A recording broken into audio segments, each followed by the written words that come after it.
존귀와 영광을 받으시기에 합당하신 아버지 하나님, 오늘 우리가 영광을 드리는 것만으로도 감사한데 하나님의 생명의 말씀 주시니 감사합니다. 이 말씀 오직 주님의 말씀이 되어 우리 사랑하는 성도들에게 소망이 되고 위로가 되며 힘이 되는 하나님의 시간 될 수 있도록 인도하여 주시옵소서. 전하는 자 오직 중심으로 주님의 말씀만을 전할 수 있도록 붙들어 주시며 이 말씀이 살아 우리의 마음속에 뿌리와 열매를 맺는 귀한 은혜가 있게 도와 주시옵소서. 예수님의 이름으로 기도합나이다. 아멘. 화가보다 유명한 그림이 하나 있는데요, 제가 여러분에게 그 그림을 소개하면서 오늘 말씀을 시작하고자 합니다. 우리 한번 사진 한번 볼까요? 예. 조지 프레드릭 와츠라는 화가가 그린 그림인데, 이 그림은 처음에는 유명하지 않았지만 세 분의 유명하신 분들이 이 그림을 언급함으로 굉장히 유명한 그림이 되었습니다. 지구를 상징하는 작은 그 지구 위에 지구본이죠. 이 세상을 의미하는 건데, 거기에 붕대를 감은, 눈에 붕대를 감은 앞을 보지 못하는 한 소녀가 리라를 연주하고 있습니다. 그런데 그 연주하는 리라가 줄이 하나만 남고 다 끊어진 그림이에요. 그리고 그 소녀는 쇠사슬에 묶여서 지금 고개를 숙이며 연주를 하고 있는 모습이죠. 이 그림의 제목이 희망입니다. 근데 그림 자체로만 보면 사실은 절망이라고 보는 것이 맞는 그런 그림이죠. 그러면 왜 희망이냐? 지금 이 앞이 안 보이는 소녀가 정말 앞이 안 보이는 이 세상 속에서 한 줄밖에 남지 않은 리라를 끝까지 희망을 놓지 않고 연주하고 있기 때문에 지금 이 눈먼 소녀의 연주를 통해서 아직은 이 세상에 희망이 있다라는 그러한 메시지를 던져주는 그러한 그림이죠. 이 그림이 유명해진 첫 번째 동기는 1959년에 마틴 루터 킹 목사님이 흑인 그 평등을 위해서 행진할 때 이 그림을 언급하면서 우리에게 꿈이 있다는 I have a dream이라는 정말 설교 또 명연설을 남기게 되죠. 그리고 두 번째는 남아공의 넬슨 만델라 대통령이 26년 동안 옥살이를 하면서 어두운 감방벽에 이 그림을 걸어놓고 수도 없이 이 그림을 보면서 희망을 잃지 않고 버텼다 그래요.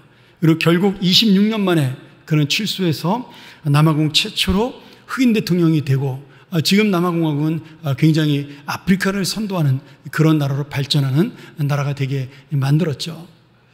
또 세 번째로 이 그림을 언급하신 분은 미국의 44대 대통령이었던 버락 오바마 대통령입니다. 예, 이 이름이 참 버럭이네요. 이 버락 오바마가 굉장히 똑똑한 원래 시카고 대학의 경제학 교수죠. 그런데 이분이 그 교수 시절에 자신이 출석하던 시카고 그 연합교회에 이 그림을 전시한 적이 있다 그래요.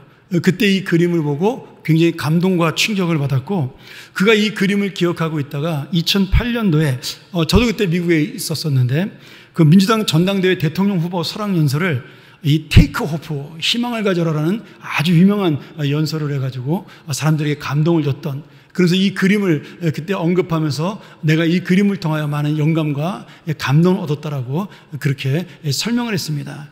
그러면서 오바마는 이 희망이라는 그림이 여성 편견에 대한 그런 모습들, 인간의 탐욕에 대한 모습들, 그리고 인종차별과 소외층에 대한 무관심, 이런 모든 것들, 이 세상의 부조리한 모습을 상징적으로 보여주지만, 그러나 한 줄 남은 현이 끊어지지 않는 한 우리에게 희망은, 하나님이 주신 희망은 남아있다라고 그렇게 연설해서 많은 사람이 감동을 받았죠. 여러분, 우리는 희망이라는 단어보다는 소망이라는 단어를 많이 사용합니다. 뭐 희망이든 소망이든 상관없겠죠. 중요한 건 나는 무슨 소망을 가지고 이 땅을 살아가느냐 하는 문제입니다. 정말 어둡고 답답한 이 세상, 아까 그 그림의 지구처럼 빛이 없는 세상, 어두운 곳에 아무것도 없는 것처럼 캄캄한 그 세상 속에 나는 정말 소망을 가지고 살아가는 인생인가? 오늘 주님께서는 이 날 때부터 태어나 그 소경으로 살았던 이 형제에게 오늘 이 소망을 주기 위하여 이 땅에 오셨노라고, 그리고 그것이 하나님의 일이라고 우리에게 분명하게 말씀하고 있습니다. 오늘 우리도 이 말씀을 통해서 우리에게 희망을 주기에 일하시는 주님의 사랑을 깨닫고 정말 그 하나님의 일이 우리에게도 희망을 주지만 우리도 하나님의 일을 할 수 있다는 그런 소망을 가진 믿음의 사람들이 되기를 간절히 소원합니다. 이 첫 번째는 우리가 하나님의 일이 무엇인지를 알아야 하나님의 일을 할 수 있고 소망도 가질 수 있습니다. 우리가 읽었던 11절에 보면 날 때부터 태어나서 날 때부터 소경된 자가 눈을 뜨고 난 다음에 사람들이 이상히 여겼어요. 야, 너 어제까지 눈이 안 보이더니 오늘 갑자기 어떻게 눈을 떴냐? 그랬더니 이 소경이 설명을 한 거죠. 예수님이라고 하는 분이 진흙을 이겨서 반죽해서 내 눈을 바르고 또 나더러 실로암 연못에 가서 씻으라 그래서 씻었더니 내가 눈이 뜨이게 되었다. 그 예수라는 분이 나를 고쳐줬다. 이렇게 고백을 했습니다. 지금 이 청년의 고백을 통해서 예수님께서 하시는 하나님의 일, 제자들이 물어봤을 때 누구의 죄 때문에 이 청년이 보이지 않게 되었느냐라고 물어봤을 때 예수님이 누구의 죄 때문이 아니라 하나님의 일을 위해서 이 청년이 이렇게 태어났다. 다른 말로 말하면 하나님의 영광을 나타내기 위해서 이 청년이 눈이 보이지 않는 사람으로 태어났다. 이렇게 말씀을 하시지 않았습니까? 그러면 오늘 주님께서는 이 청년을 고쳐주심으로 인해서 하나님의 일이 무엇인지 또 그 일을 통하여 하나님의 영광을 드러내는 것이 무엇인지를 오늘 분명하게 보여주고 있는 거죠.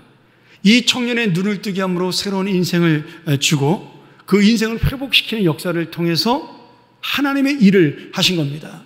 그리고 한 생명과 한 영혼이 주님께로 돌아오는 그 놀라운 영혼의 구원의 역사를 통해서 하나님의 영광이 나타나게 된 것이죠. 여러분, 우리가 대단한 능력을 가지고 있어서 내가 어떤 실력으로 하나님의 영광을 드러낼 수 있다? 전부 여러분 그 착각이고 오해입니다. 하나님의 영광은요, 하나님의 영혼과 생명이 살아날 때 가장 드러납니다. 그리고 그 영혼을 통해서 하나님이 찬양을 받을 때 이 놀라운 주님의 일은 나타나고 하나님의 영광은 드러나게 되는 겁니다. 나중에 제가 오늘 이 9장 설교를 마지막으로 요한복음 이 9장을 끝내려고 하는데요. 그 9장 마지막 부분에 보면 이 청년이 자기도 모르게 예수 그리스도를 통하여 은혜를 받고 주님의 복음을 바리새인들에게 전하는 모습이 나와요. 그 역시도 하나님의 일을 하는 사람으로 변화가 된 것입니다. 그래서 이 바리새인들이 화가 나가지고 이 청년을 쫓아내죠. 그런데 이 청년의 마음속에는 어떤 생각이 있어요? 나를 살리신 분이 하나님이시고 그 나를 살리신 예수 그리스도, 내 눈을 뜨게 하신 분을 보내신 분이 바로 하나님이 보내신 예수 그리스도다. 그것을 분명히 믿는 믿음을 갖게 된 것입니다. 한 영혼이 살고 한 영혼이 구원받고 한 영혼이 하나님께 영광을 돌릴 때 그 영광은 참된 영광이 되는 것이죠. 그러기에 오늘 하나님의 일, 하나님의 역사라는 것은 바로 주님 앞에 귀한 영혼들이 나타나 영광을 드리는 것, 이것이 바로 하나님의 일입니다. 자, 일이라는 단어가 굉장히 일상적인 단어지 않습니까? 저는 예수님이 하나님의 일이라는 단어를 쓴 것에 대해서 생각을 좀 해봤어요. 일은 우리가 그냥 쓰는 단어입니다. 자네 어디 가나? 나 일하러 가. 그냥 쓰는 단어잖아요. 오늘 일이 좀 있어. 여러분, 이 일은 능력을 가지고 하는 것이 아니에요. 그냥 일상적으로 우리가 하는 것입니다. 그런데 하나님께서 일이라는 단어를 썼을 때는 우리가 볼 때는 기적인데 그 기적이 하나님에게 뭐예요? 일상이라는 거예요. 하나님은 우리에게 날마다 기적을 베풀어 주시는데 그게 하나님의 일상이에요. 문제는 그 하나님의 일상적으로 일어나는 기적을 우리가 느끼지 못한다는 거죠. 여러분, 아침에 해가 뜨는 것을 보면서 기적이 일어났다고 말하는 사람이 없습니다. 그런데 사실은 정말 수십만 년을 이 아침에 해가 떠오르는 것이 바로 기적입니다. 여러분, 우주의 법칙이 아니에요. 자연의 법칙이 아닙니다. 하나님의 다스림이고 통치입니다. 우리 올여름에 얼마나 더워서 힘들었어요. 그런데 시간이 지나면서 제가 어제 저녁에 일을 마치고 저녁 때 늦게 들어왔더니 시원하더라고요. 24도더라고요. 그렇게 더웠는데 시간이 지나니까 가을이 다가오는 것을 느낄 수가 있어요. 아마 오늘이 마지막 더위라고 그러는 것 같아요, 여름에. 그러면 여러분, 그렇게 사계절이 바뀌는 이 놀라운 나라를 우리에게 주신 것이 뭐 자연의 법칙입니까? 아니에요. 하나님이 이 땅을 붙들고 하루하루를 인도해 주시는 겁니다. 요즘 사람들이 남극과 북극의 얼음이 녹는다고 아주 난리 법석을 떨지 않습니까? 온 세계가. 근데 여러분 생각해 보세요. 남극과 북극에 얼음이 있다는 사실을 인식하고 사는 적이 있으세요? 한 번도 없잖아요. 저 평생 동안 남극에 얼음이 있고 북극에 얼음이 있다 지식적으로는 학교에서 배워서 알고 있었지만 그것 때문에 생각해 본 적이 단 한 번도 없습니다. 뭐 가려고 생각한 적도 없으니까. 근데 여러분, 그 먼 지구 끝에 있는 얼음이 녹는데 오늘 우리가 이상기온이 생기고 지금 이 지구촌이 어려워지고 있잖아요. 하나님께서 만드신 이 귀한 자연을 우리가 훼손하는 그 순간에 여러분, 이 지구는 망하게 되는 겁니다. 그러니 지금 이 지구가 돌아가고 있는 것 자체가 사실은 하나님께서는 일상적인 일이지만 우리에게는 기적이 되는 거예요. 바꿔 말하면 여러분이 하루를 살아가는 오늘 이 인생이 바로 기적인 것입니다. 내가 하나님 앞에 아무것도 아닌 사람인데, 내가 하나님 앞에 죄인인데, 어쩔 때는 하나님의 뜻대로 살지도 못하는데 하나님은 우리를 변함없이 인도하시고 오늘도 지키시고 함께 하시는 것. 내가 너의 연약함과 상관없이 너를 끝까지 붙들겠다라고 말씀하시면서 우리를 인도하시는 그 은혜 자체가 여러분 기적인 거예요. 누가 나 같은 사람을 사랑하고 누가 나 같은 사람을 보호하고 누가 나 같은 사람을 인도하겠어요? 하나님만이 하시는 거죠. 그리고 이 땅에서뿐만 아니라 저 영원한 하나님 나라까지 우리와 함께 하시겠다고 하니 여러분, 이런 기적 같은 일이 어디 있겠습니까? 오늘 우리들의 모든 일상이 정말 하나님의 기적인 것처럼 우리가 이 놀라운 기적을 날마다 누리며 살아가는 주님의 사람이 되기를 축원합니다.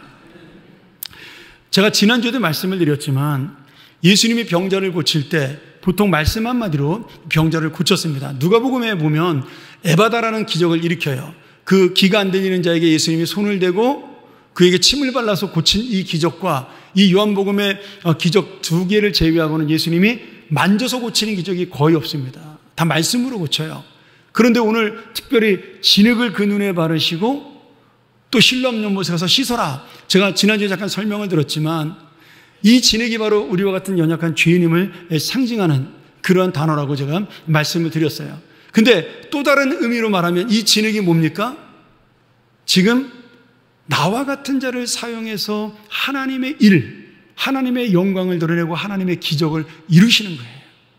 여러분, 진흙이 무슨 능력이 있겠어요? 근데 예수님이 그 진흙을 반죽하는 그 순간에 그 진흙은 그 소경의 눈을 뜨게 하는 능력이 되었습니다. 여러분, 그 이후로 진흙으로 눈을 뜨겠다는 기록은 전 세계 역사를 찾아봐도 없어요. 주님의 그 만지심으로 그 기적은 일어난 것이죠. 그 진흙은 변화가 된 것이죠. 오늘 우리의 인생이 바로 그런 거라는 거예요. 예수님이 내 인생을 만지시고 예수님이 내 영혼을 만지시고 예수님이 내 삶을 만지는 그 순간에 이 진흙과도 같은 나의 인생은 하나님의 기적을 일으키는 자로 변화될 수 있다는 거죠. 실로암 연못도 마찬가지입니다. 여러분, 연못이 무슨 능력이 있겠어요? 우리 한번 그림 한번 보죠. 이 실로암 연못이 길이가 17.4m 정도 되는, 예전에도 한번 제가 보여드린 적이 있습니다. 그리고 폭이 5.4m, 깊이가 5.7m 정도 되는 그런 연못이에요. 그래서 예루살렘 살고 있던 백성들이 이렇게 떠서 먹는 연못이기도 하고, 또 바깥에서 흘러나오는 물을 지난번 제가 히스기야 왕 얘기를 하면서 설명을 드렸었죠. 그런 연못인데 이 연못의 이름이 누가 지었는지는 모르겠지만 우리가 가로쳐진 성경에 보면 번역한 즉 실로암은 보냄을 받은 자라, 이런 뜻으로 돼 있어요. 예수님께서 왜 그러면 그 실로암 연못에 가서 눈을 씻으라 그랬을까요? 이 보냄을 받은 자라는 의미에 예수님이 당신의 모습을 보여주고 있는 겁니다. 여러분, 연못은 능력이 없어요. 그 물은 아무런 안약의 치료자가 되지 못합니다. 그런데 예수님이 그 물에 가서 씻으라고 명령하는 그 순간에 오늘 이 소경이었던 청년은 그 물이 자신의 눈을 뜨게 하는 하나님의 회복의 기적의 물약으로 바뀌었다라는 사실입니다. 예수님의 말씀과 예수님의 명령 한마디로 그 물이 변화가 된 것이죠. 그 청년에게만. 그 이후로 실로암 연못에서 기적이 일어났다는 내용은 단 한 번도 나타나지 않습니다. 이 보냄을 받았다라는 실로암, 그게 무슨 의미예요? 예수님이 바로 하나님으로부터 보냄을 받은 분이다. 이것을 보여주기 위한 겁니다. 그리고 내가 이 보냄을 받은 그분에게로 가면 내 영적인 눈도 떠진다라는 거죠. 그러니 지금 이 실로암 연못에서 눈을 씻는 행위는 단순히 눈을 뜨는 데만 끝나는 것이 아니라 예수 그리스도가 누구냐? 하나님께로부터 보냄을 받은 자라는 메시아라는 사실을 상징적으로 보여주는 행동인 거예요. 그리고 지금 내가 이 실로암 연못에 간다라는 것은 하나님의 메시아 되신 예수님에게 나도 간다라는 의미를 가지고 있는 겁니다. 또한 내가 눈을 뜨고 난 다음에는 이제 나도 하나님의 보냄을 받은 자가 되겠다라는 그 의미의 결단을 보여주고 있는 거죠. 여러분, 실로암 연못처럼 우리는 아무런 능력이 없는, 아무런 의미가 없는 인생이었어요. 그런데 예수님이 우리 안에 함께 하심으로 내 인생은 남에게 생명을 주는 생명수로 바뀌는 인생이 됐죠. 내 인생은 다른 사람의 영혼을 살릴 수 있는 하나님의 보냄을 받은 자로 변화가 된 것입니다. 그러니 지금 이 소경은 눈을 뜬 것으로 끝난 것이 아니라 자기도 모르는 사이에 하나님의 놀라운 일을 감당하는 하나님의 보냄받은 자로, 사명자로 지금 임명을 받게 된 것입니다. 그것을 우리가 다른 말로 뭐라 그래요? 단순히 눈을 뜬 기적이 아니라 그의 영혼의 눈이 떠졌고 영적인 눈이 떠져 예수 그리스도를 믿게 되었다라고, 그리고 하나님의 일꾼이 되었노라고 그렇게 말씀하고 있는 겁니다. 오늘 우리의 인생도 그렇지 않습니까? 내가 예수를 몰랐던 시절에 나밖에 모르고 내 인생밖에 모르고 살았던 그러한 정말 연약한 인생이었는데 예수를 알고 나니 예수님의 사명이 무엇인지, 그리고 다른 형제와 자매를 사랑하는 것이 무엇인지를 아는 그런 영혼으로 바뀌게 된, 보냄받은 사람이 된 것입니다. 그 아무런 쓸모없는 진흙에서 하나님의 생기가 들어와 생명을 가진 영혼이 되었고, 이제는 하나님의 뜻을 깨달아 함께 주님의 일을 감당하는 영혼이 된 것이죠. 오늘 여기에 우리를 살리시고 구원하신 주님의 목적이 있고요, 이 세상을 아직도 살아가게 하는 주님의 뜻이 있습니다. 저는 그런 생각을 한번 해본 적이 있습니다. 예수님이 우리를 구원하셨으면 그냥 하늘나라로 바로 데려가면 얼마나 인생이 편하겠어요. 근데 왜 굳이 이 죄 많은 세상에서 끝까지 예수님이 부르시는 날까지 살라 그러셨을까요? 여러분, 그런 생각 안 해보셨나요? 사도 바울은 그 말씀에 보면 그런 고민한 적이 몇 번 있더라고요. 나 죽는 게 좋은데, 하나님께로 가는 게 편한데 주님이 나보고 이 자리에 남아있으라 그러신다. 그래서 내가 죽는 것도 주님의 뜻이고 사는 것도 주님의 뜻이니 내가 오직 주님의 뜻을 이루다가 가리라, 그런 고백을 하잖아요. 여러분, 왜 주님께서 이 땅에 우리를 구원하신 다음에 남겨놓으셨어요? 우리가 사는 그 하루하루가, 내가 살고 있는 인생 하나하나가 바로 이 하나님의 일을 함께 이루자고, 나와 함께 동역하자고, 그렇게 주님이 우리를 이 땅에 남기신 것입니다. 하나님, 우리는 약한데요? 하나님, 우리는 아무것도 아닌데요? 하나님, 우리는 불쌍한 죄인인데요? 여러분, 아무 상관이 없어요. 내가 하나님의 손에 붙들리는 진흙이 되는 그 순간에, 내가 하나님의 손에 붙들리는 그 실로암 연못에 물이 되는 그 순간에 오늘 우리는 하나님과 동역하는 놀라운 역사를 일으키는 하나님의 사람이 될 줄로 믿습니다. 우리가 눈을 뜨는 이유가 바로 여기에 있는 거예요. 이 참된 진리에 비치신 예수님을 보고 그분을 따라 살도록. 우리가 건강한 이유가 바로 거기에 있는 겁니다. 건강 주신 하나님의 은혜를 알고 힘써 주님이 원하는 삶을 살기 위해 건강을 주신 거예요. 우리에게 물질을 주신 이유도 마찬가지예요. 내가 이 물질을 풍족하게 잘 써서 편안하게 사는 것도 중요합니다. 그러나 더 중요한 것은 이 물질을 통하여 주님의 얼마나 놀라운 영광이 드러나고 있는가. 바로 주님이 우리에게 주신 목적이에요. 내가 직장을 다니고 있는 목적이 무엇입니까? 그 직장 속에 오늘도 진흙 같은 나를 사용하셔서 이 회사를 위하여, 이 직장을 위하여 내가 충성되게 일하게 하시고, 그리고 거기에서 하나님의 영광을 통해 정말 주님의 살아계심을 보여주는 것이 바로 우리가 이 땅에 살아갈 목적인 것이죠. 그러니 내가 오늘 은혜를 알고 주님의 그 놀라운 사랑을 알고 하루하루를 살아가는 이유가 무엇입니까? 하나님의 일을 이루기 위함입니다. 그러면 병들어 누워있으면 하나님의 일을 못할까요? 아닙니다. 여러분, 누워서도 우리가 기도함으로 하나님의 은혜를 붙들고 낙심하지 않고 의지함으로 주변 사람들에게 소망을 주는 것만으로도 하나님의 일을 감당할 수가 있어요.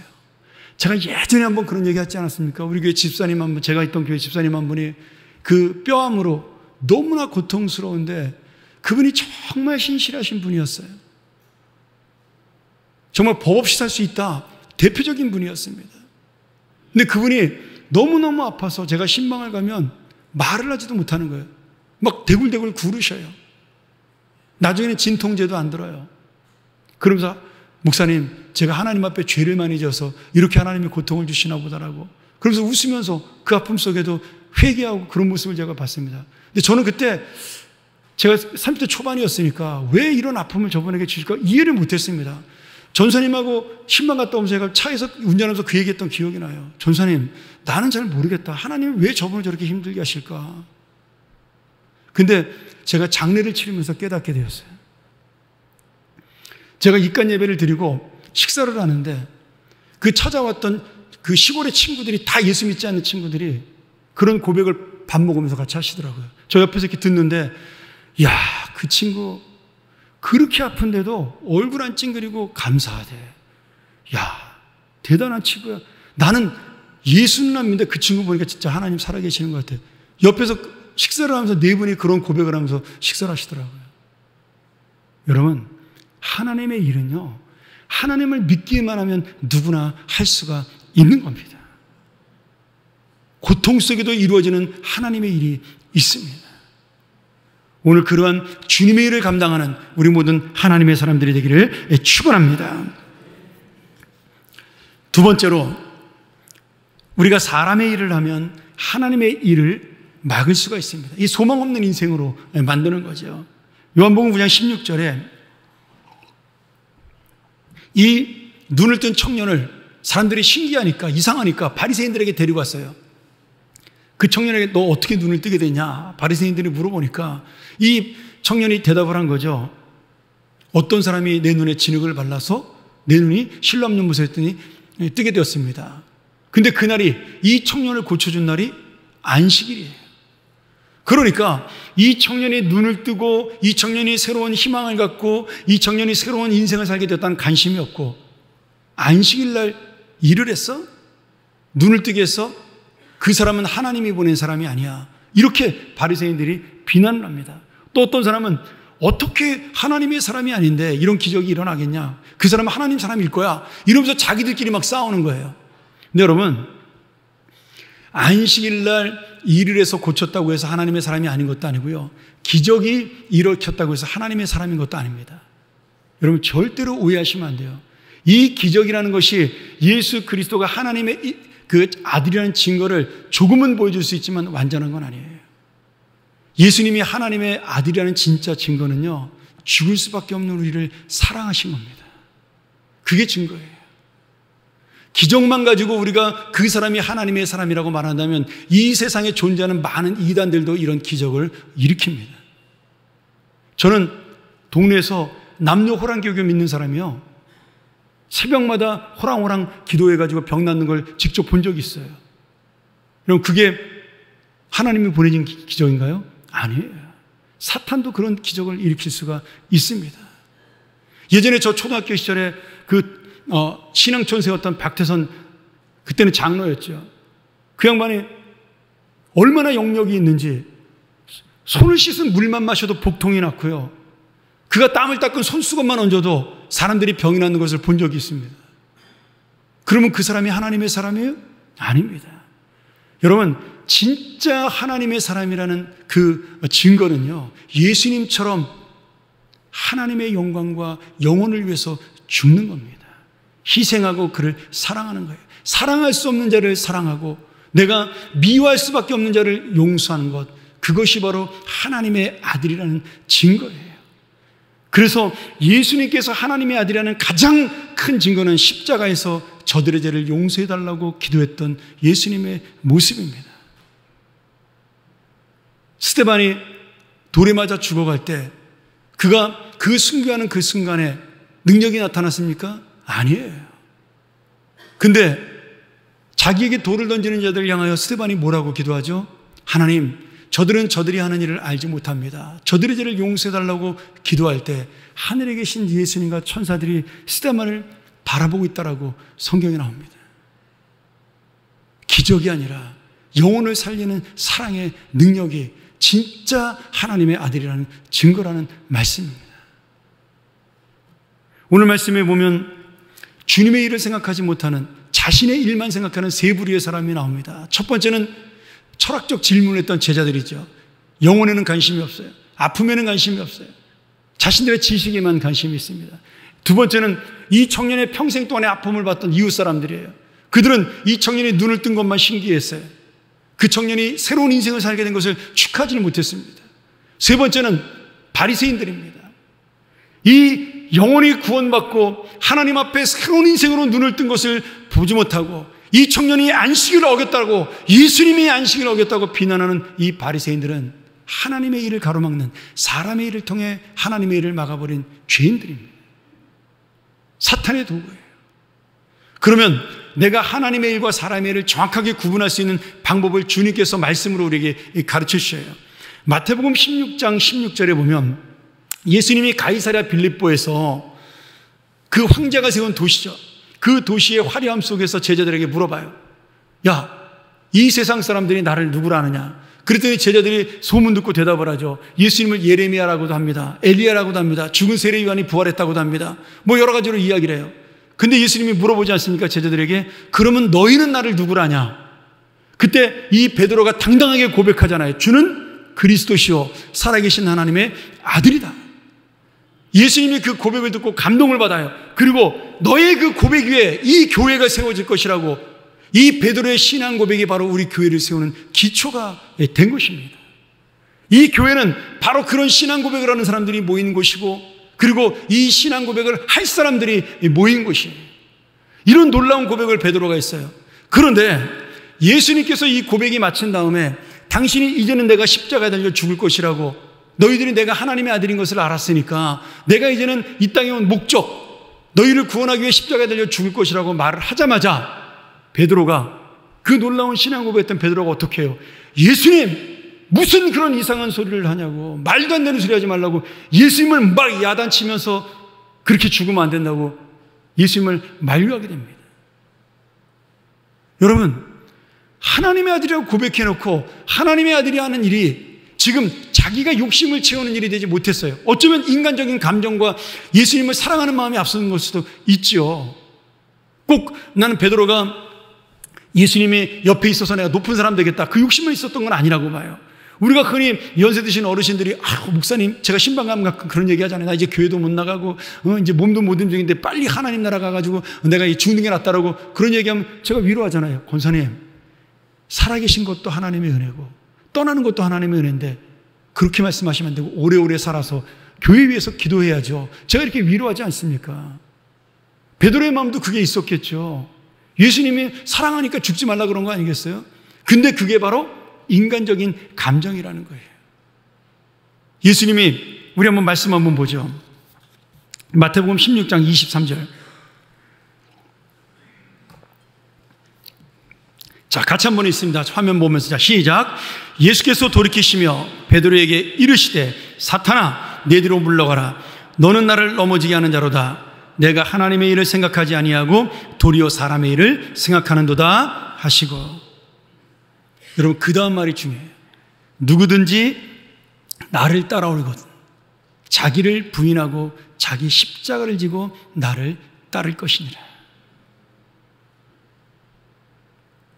성경에요, 예수님께서 사람을 지칭해서 사탄아 물러가라 이렇게 말한 장면이 여기밖에 없어요. 멀쩡한 사람을 향해서. 지금 사람의 일이 뭡니까? 하나님의 일보다 내가 원하는 것을 이루고자 하는 게 사람의 일이에요.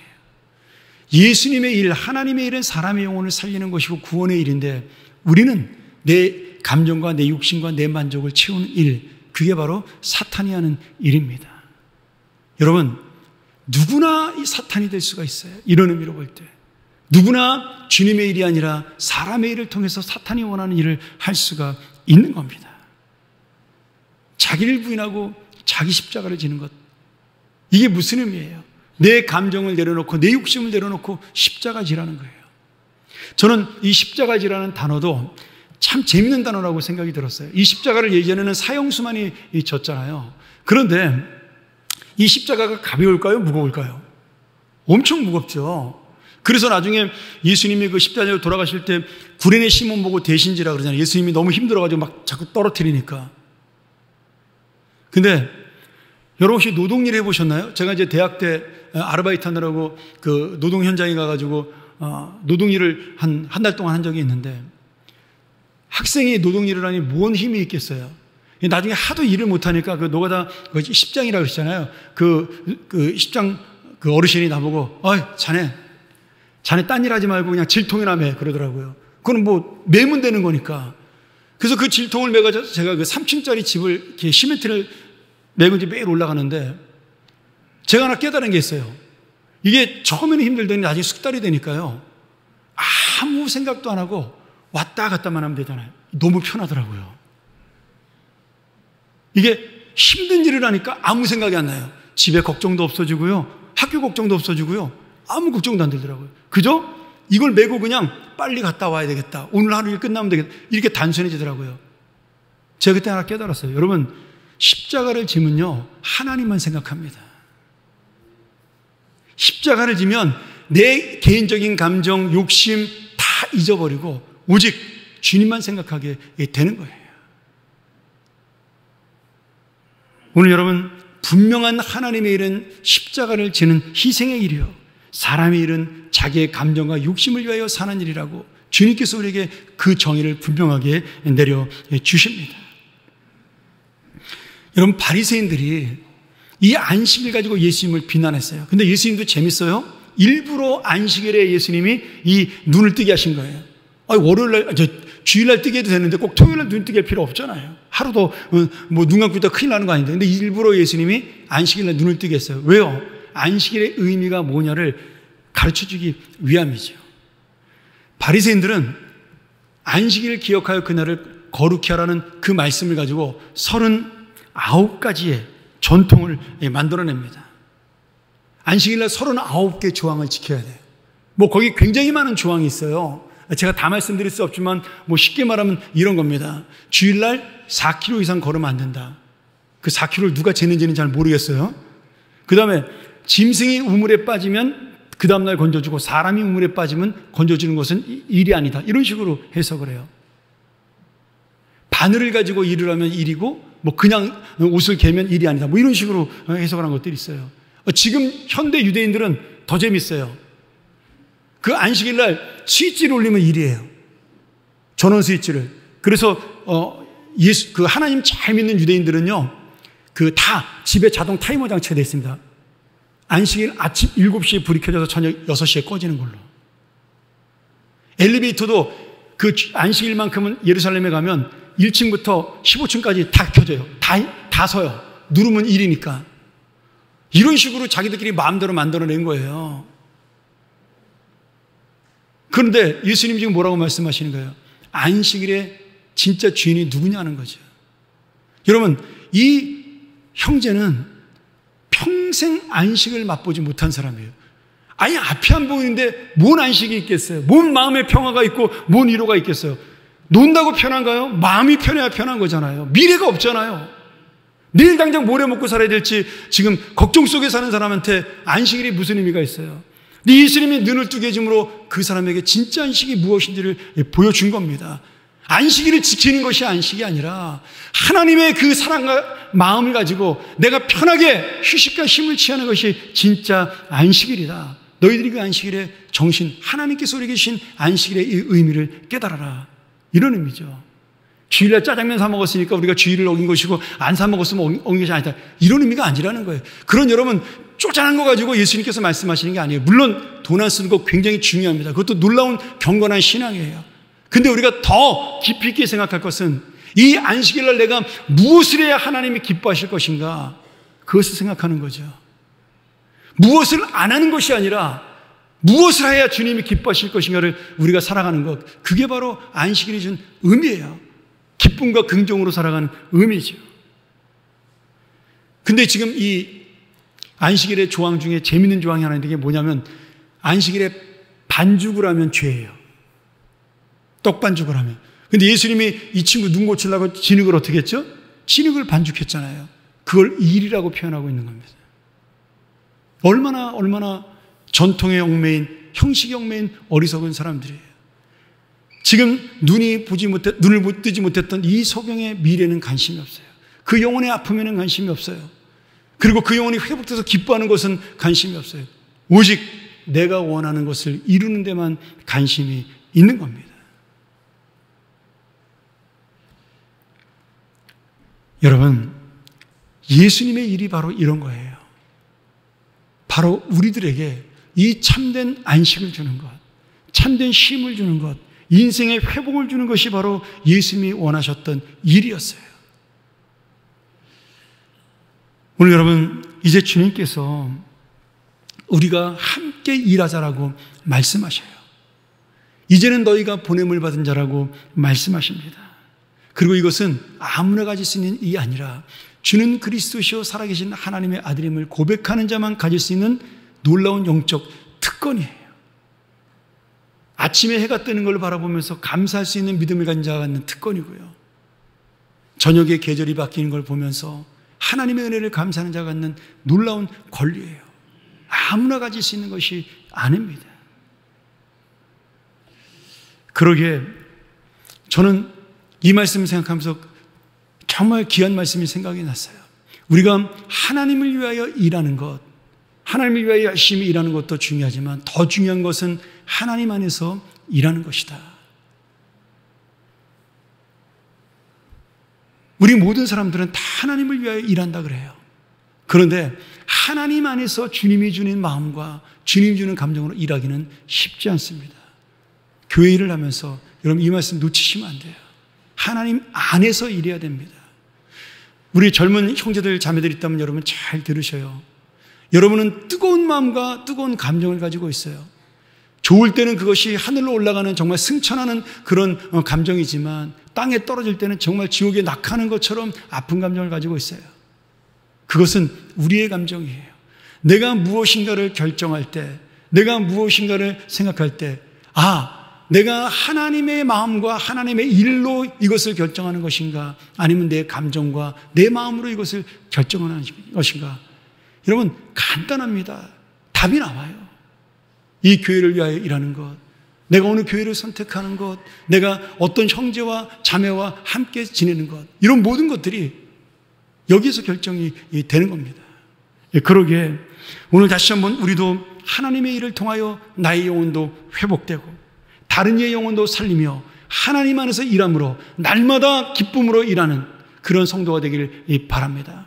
주님의 일은요, 힘들다고 안 하는 것이 아니에요. 내 감정에 지쳤다고 안 하는 것이 아니에요. 하나님이 하지 말라 그럴 때까지, 하나님이 그만하라 그럴 때까지, 그때까지 하는 것이 주님의 일입니다. 오늘 그런 마음을 가지고, 이 놀라운 특권을 가지고, 이 축복을 가지고 하나님 안에서 함께 주님의 동역자가 되는 여러분 되기를 주의 이름으로 축원합니다. 함께 기도하겠습니다. 우리 한번 이 시간 이 말씀 기억하면서 기도하기 원합니다. 여러분, 죽는 것도 내 마음대로 되는 것이 아니에요. 하나님이 허락하셔야 되는 것입니다. 이 땅을 살아가는 하루하루 내가 이 하나님 안에서 일할 수 있는 믿음을 갖고 살게 하여 주시옵소서. 감정이 아니라 예수님의 마음으로, 열심보다 중요한 주님의 사랑으로, 그리하여 영혼을 살리고 영혼을 회복하고 이 공동체를 살리는 믿음으로 살게 해달라고 우리 함께 이 시간 같이 이 통성으로 기도하겠습니다.